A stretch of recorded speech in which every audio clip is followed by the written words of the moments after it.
ఒకప్పుడు కమేడియన్ గా తన కెరియర్ ను స్టార్ట్ చేసి మెల్లమెల్లగా ఒక్కొక్క మెట్టు ఎక్కుతూ ఇప్పుడు స్టార్ హీరోలతో సినిమాలు నిర్మించే స్థాయికి ఎదిగాడు బండ్ల గణేష్. కానీ 2015లో ఎన్టీఆర్ తో టెంపర్ అనే సినిమాను తీసిన తరువాత ఆయన బ్యానర్ నుండి సినిమాలేమీ రాలేదు. ఈ నేపథ్యంలో ఇటీవల ఆయన ఓ ఇంటర్వ్యూలో సినిమా ఇండస్ట్రీ గురించి, పవన్ కళ్యాణ్ గురించి ఆయన కొన్ని సంచలన వ్యాఖ్యలు చేశారు.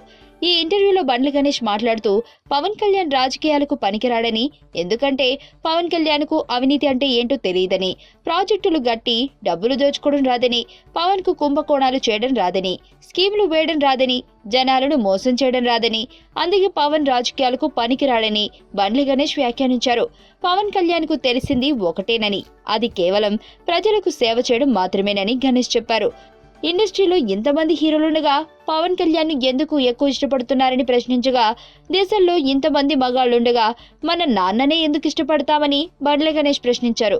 మీరు పవన్ కళ్యాణ్ కు వ్యక్తిగత సమస్యలను కూడా పరిష్కరించారట కదా అని ప్రశ్నించగా, పవన్ కళ్యాణ్ కు దేవుడు సాయం చేయనక్కర్లేదు, ఆయన సమస్యలను ఆయనే పరిష్కరించుకోగలరని బండ్ల గణేష్ అన్నారు.